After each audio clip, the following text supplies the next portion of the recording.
was built to last. With the webs I'm weaving, I could change the past. With all I'm achieving, got my foot on the gas. Never stop competing. If you break my glass, then this life's gonna end. I wanna be the best in the game, invest in my name. Check no restraints, I'm obsessed with the pain. I ingest, I retain, assess and I change. Possessed by the thought I'll be free one day. Hey there everyone, I'm Cutsy and welcome to my channel. Please hit the like and subscribe button and shove me out in that algorithm if you can. I would greatly appreciate it. And let's get on to today's topic.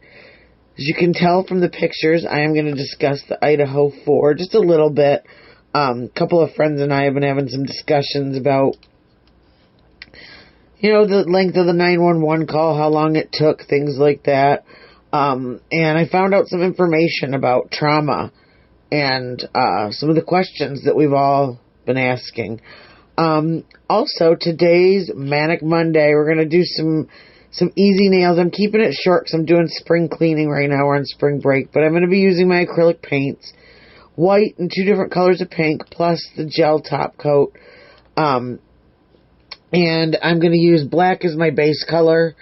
So I'm just going to let this play while I read over some of the stuff that I found out about the Idaho 4 questions, and then we will, later on in the video, get into an easy peasy way of painting on your own hand-painted flowers on your nails.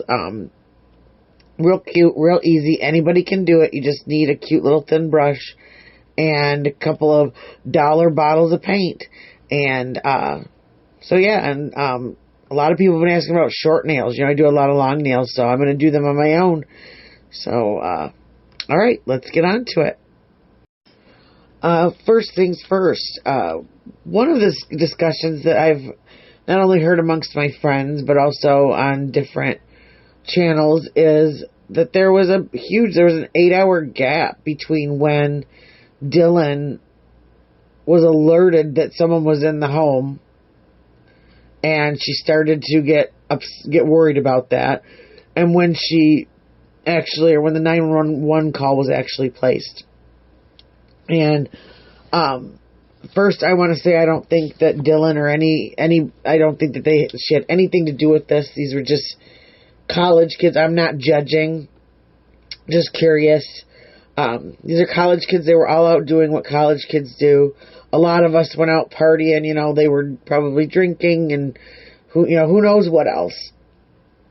And that was one of the things that struck me, is that Dylan had said to the police that she wasn't really sure if what she was seeing was really happening. If you know, I think she had woken up and maybe was still under the influence of something and was still kind of like, what is going on? But that's just my thought. But I did find a couple articles. I'm going to read from those. This first one is by a woman named Brianna Coleman. She is a retired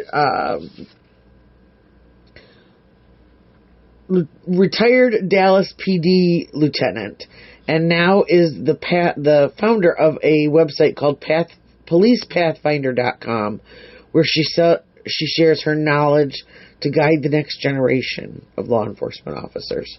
So, I'm going to read some bits and pieces out of this, because some of this stuff I'm not really schooled in all of the details about this case, but I don't want to put anything out there that I don't know for sure, that I haven't heard myself.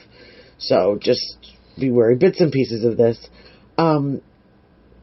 So what this article is she's going through a timeline of the events, basically the night before, and you know, we know that they were out. We know that they were all back home by about 2 a.m. And it says court documents show everyone was either asleep or in their rooms by 4 a.m.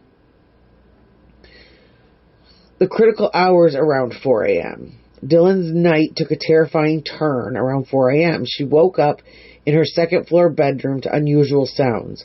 A DoorDash delivery arrived at the house around this time. The time of these events created confusion that would later impact Dylan's decisions. Xana Kernodle, one of the victims, accessed TikTok at 4:12 a.m. This detail became crucial in understanding the sequence of events. The sounds Dylan heard started shortly after setting off a chain of events that would haunt the case. The morning after. The hours between 4 a.m. and noon revealed a complex situation. Dylan attempted to contact her roommates multiple times. When she couldn't reach them, she called a friend of Ethan Chapin instead of dialing 911. This decision sparked debate about crisis response and judgment. The sounds Dylan heard that night. The first sounds Dylan heard seemed innocent. She thought Kaylee Gonsalves was playing with her dog on the third floor. When she heard what sounded like Gonsalves saying, "There's someone here," at the time, these noises didn't trigger immediate alarm. The male voice and crying. Dylan heard crying coming from Kernodle's room. A male voice followed saying, "It's okay, I'm going to help you."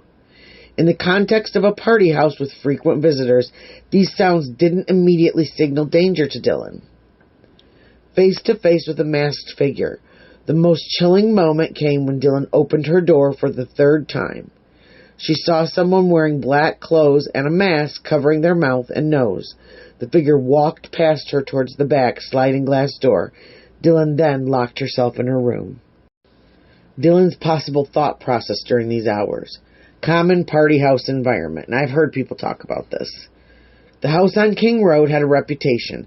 Police visited multiple times for noise complaints, late-night gatherings, visitors coming and going, and occasional loud noises were normal. This setting shaped how Dylan interpreted the unusual sounds that night. Now, I also remember the police telling someone that if they had to keep coming out there for noise complaints and parties, that they were going to get that place shut down and get those kids kicked out of there. So that was a thought, too, of mine, is that possibly Dylan was afraid that she really wasn't hearing something that was real, that she was going to be the reason that they all got kicked out of this really, cool party house. So, I mean, it sounds silly, but when you're 20 years old, that's how you think. Previous late-night activities. DoorDash deliveries at odd hours weren't strange. People wearing masks during deliveries became common practice. Friends often stayed over, and guests moved through the house regularly. These patterns made unusual nighttime activity less suspicious. And we know from some of the videos that I've seen and that you've all probably seen, the video of the police coming there when no one that actually lived at the party was even at the house. The police had to call one of the girls to talk to them to find out who was in charge at the house, if there was anybody. They had all gone to other parties or were at work or wherever, and all these people were still partying at their house. So, I mean, it was wild there, It was, who knows who was there, when they were there, why they were there, at any given time. Assumptions about the noises. Sources close to Dylan revealed that she thought her roommates were still in party mode. She even said she shouted at them to quiet down so she could sleep. The sounds of crying and talking didn't raise immediate red flags in a house known for late-night activities. The context of regular house visitors. The masked figure didn't trigger panic because strangers often entered the house. Between food deliveries, party guests, and friends of roommates, unfamiliar faces weren't unusual. Dylan's reaction reflected this normalized environment. And I don't think that a lot of us can comprehend how busy that house actually was. When you figure all together, 5 girls living there, plus whomever they were dating or whatever, staying the night. You had with the fraternity that wasn't far down the road that were friends with these girls that would, were partying at the house, partying at the frat. You had all of these. I mean, like I said, I don't think we can comprehend it. I'm Gen X. We had parties out in cornfields, not in houses like that. And it amazes me, but I can understand why. Possibly someone strange walking through the house in the middle of the night. While it startled her and scared her, it may have caused her to double and triple think herself that something wasn't quite right.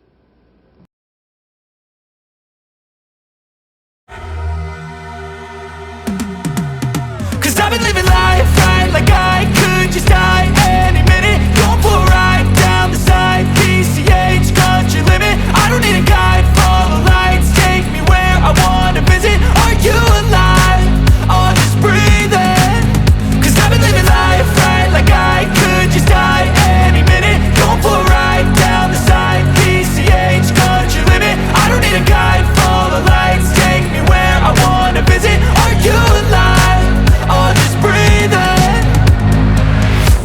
red lights, driving at night, windowless ride, feeling alive. Nothing in sight, forever in flight. Follow those lines, we'll make it this time. Blurry street lights, work as a guide to memories that we're making tonight. Oh yeah, we'll make it tonight. Yeah. I'll do anything that I feel like I wanna do. I'm living life like I got nothing left to prove. No end in sight, just always staying on the move. I'll go all night if that's just what I gotta do. Life's too short to care about what you can't afford. Memories are in what you explore, so just don't be ignored. Go ask for more, go ask for more. 'Cause I've been living life right like I could just die any minute. Going for a ride down the side, PCH, country limit. I don't need a guide, follow lights, take me where I wanna visit. Are you alive? I'll just breathe in. 'Cause I've been living life right like I could just die any minute. Going for a ride down the side, PCH, country limit. I don't need a guide, follow lights, take me where I wanna visit. Are you alive? I'll just breathe in. I'm in a race that everybody's chasing fast. They wanna be that someone on the screen at last. They ain't looking inside for their needs in life. They wanna be liked by everybody in sight. But trust me, being free ain't spotlights. No, it's long nights and it's long fights with yourself all the time to get your mind right. But if you put in the work, you can find the light, alright. I'll do anything that I feel like I wanna do. I'm living life like I got nothing left to prove. No end in sight, just always staying on the move. I'll go all night if that's just what I gotta do. Life's too short to care about what you can't afford. Memories are in what you explore, so just don't be ignored. Go ask for more, go ask for more. 'Cause I've been living life right like I could just die any minute. Going for a ride down the side, PCH, country limit. I don't need a guide, follow lights, take me where I wanna visit. Are you alive? I'll just breathe in. 'Cause I've been living life right like I could just die any minute. Going for a ride down the side, PCH, country limit. I don't need a guide, follow lights, take me where I wanna visit. Are you alive? I'll just breathe in.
So on to the next article, and it basically says, very much same things about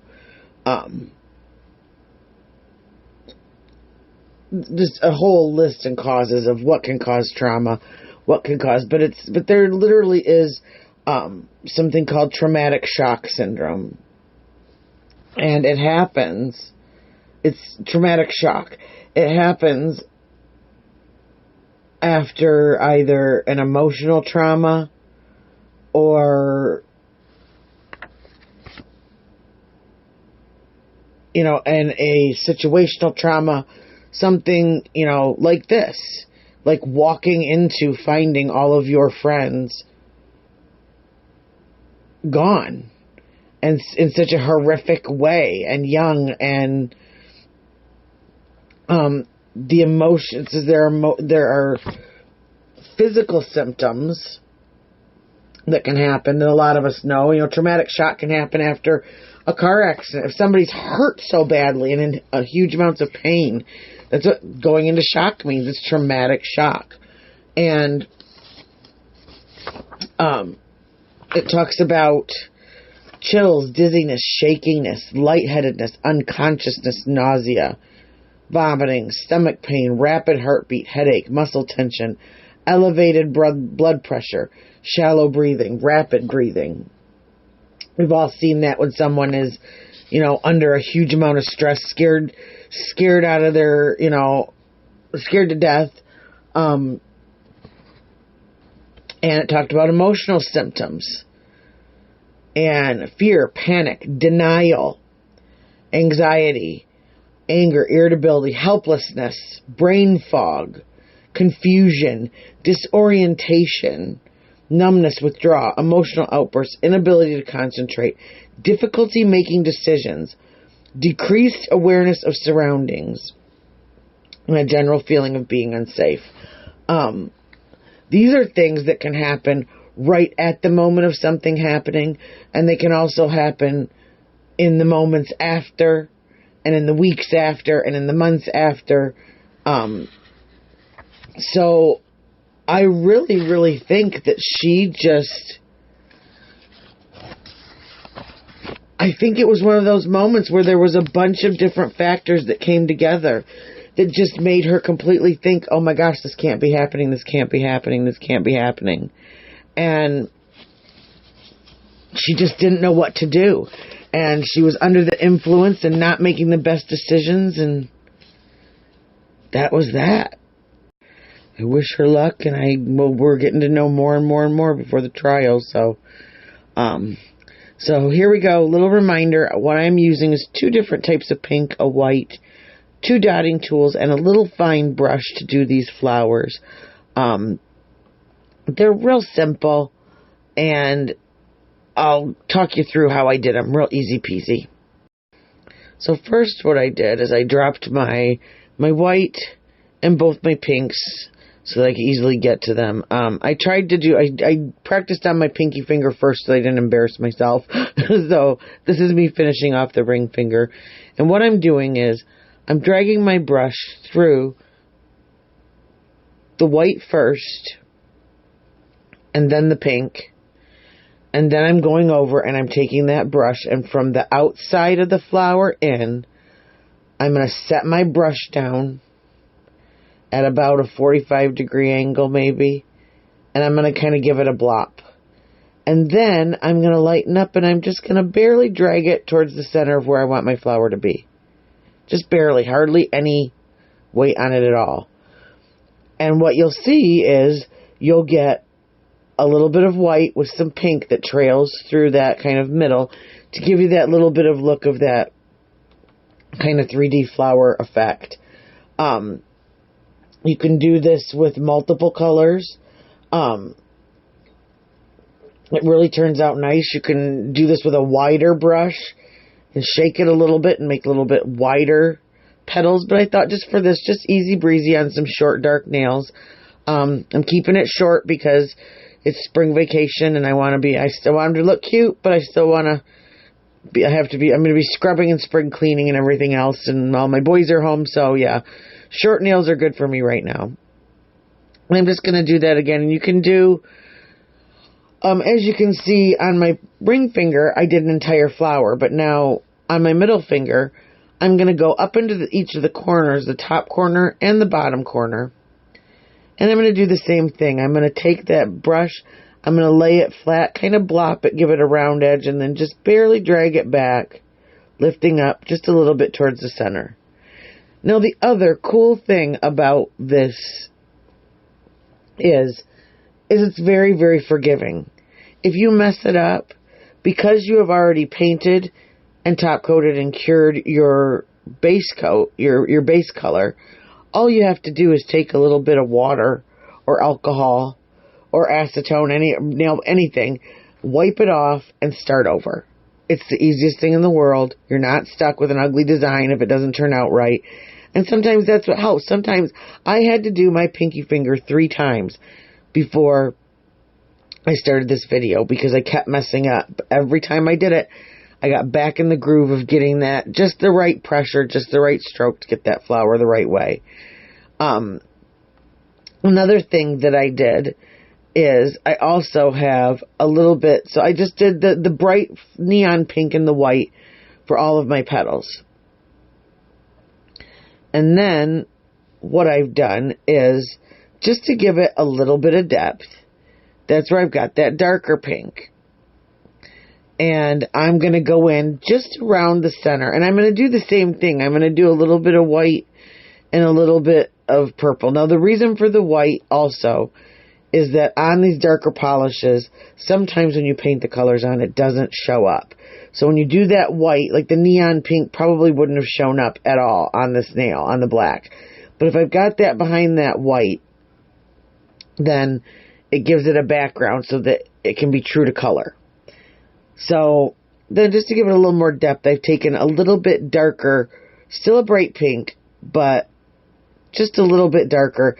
And I've just kind of gone in and lined the bottom of each of the petals, just the little very tips of it where it goes in towards the center. Because that helps kind of give it that little bit of depth where after we're done with this and we've got this painted, I'm going to take my dotting tool and I am going to go into the center of each of these little flowers with some yellow, and I'm going to dot it. That's going to do 2 things. It's going to give us our flower another little bit layer of depth. It's also going to hide any of those little tiny ends when we flicked our brush that didn't get to be quite perfect like we wanted them to. And it kind of helps tie everything together and break up that monotonous pink. But it's still, like I said, I really like this design. It's something you can easy peasy do on your own. I did it on both my hands. Now, granted, my dominant hand, my left hand looks way better than my right, but it'll pass. Nobody's going to be that close that they're going to say those are not exactly the same.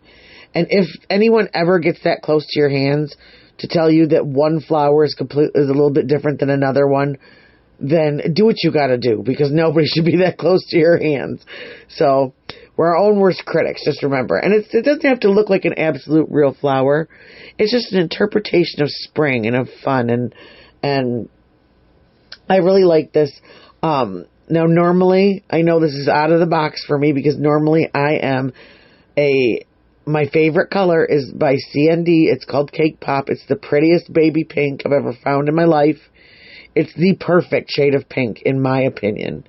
But I am trying to go out of the box a little bit. Here I'm creating all these, funky, crazy nails, and I'm wearing pink. So this will be a little bit, kind of crazy for me.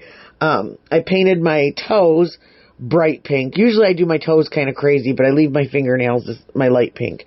But I didn't do the red, but I did a bright pink. So I figure this will kind of tie into that, and I'll also get to show you a really easy, fun, cute thing that you can do to make your short nails still look fancy, but still have the ability to, scrub a tub, do what you've got to do, and not break a nail. Which also reminds me, that last set of nails that I put on, that were my favorite baby pink, those ended up lasting 3 weeks, and I had to cut and soak them off. So that just goes to show you.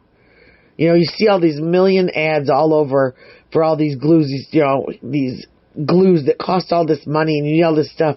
That was just simply Beauty Secrets, no drip thick nail glue. Put on, my nail was prepped correctly, so that nail stuck. And I am rough on my nails. Like I said, I clean, I scrub, I'm doing laundry all the time, I'm doing everything. I don't have a maid, it's just me. And those suckers stayed on. I did not break one. Nothing flew off. They were perfect. Other than just I got sick of them being on. They were starting to grow out. I had the big cuticle gap, and I don't like that. That stresses me out. So All right, well, I'm going to finish these up, and at the end, I'm going to show you a really cute, here we go right now with the yellow. I'm going to dot the yellow everywhere so you can see. You'll get to see the finishing product. And one more thing before I jet out of here. One of the things that, I took a little break for a couple days, and one of the things they did is they caught up on a case that I followed years ago, like back in 2007, this case, okay, of a woman whose husband was caught in a house fire. And when the police got there, there's some real sketchy things going on.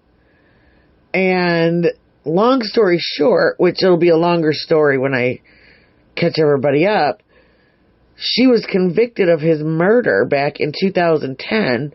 And now here it is, 2025, 18 years later, she was granted a retrial because, now this is out of the state of Michigan, over in Pawpaw. It's over kind of by, I believe, like Kalamazoo area and everything, over on the northern west side of the state. And her previous defense attorney, who is now the DA, I believe, of that county, did not have a fire expert testify on her behalf. And so she won her appeal and she got to have a retrial. So, last week started, Thursday was the first day. And I am learning all sorts of new stuff because back in 2007 or 2010 when her original trial was, I had a baby. And I was not watching. In fact, I believe, wasn't that around the time of Casey Anthony too? Because I remember watching that trial. So it might have just been that something else was going on. My next video is going to be another cute flowery design on Frenchies that you can do yourself. And I'm gonna catch you up on that court case because I think you guys would be really interested in this. There's a lot of really salacious details that came out that I was like, oh my gosh, I did not know this stuff. And there's a documentary, there's an episode of it on Crime Scene Confidential on Discovery Channel. So I'll put that. I've got that all set up too to show you guys that, not the documentary, but to put the link in my description because it was really good, and it was really funny because here I'm watching this beginning of this trial and I'm thinking, God, this sounds so familiar. Well, now I know why. So that'll be upcoming, and this is going to be the end of my little flowery nail tutorial. If you have any questions, please put them in the comments below. I have no problem giving you some help if you need it. Everybody have a great day, and I will talk to you later. Cutsy out.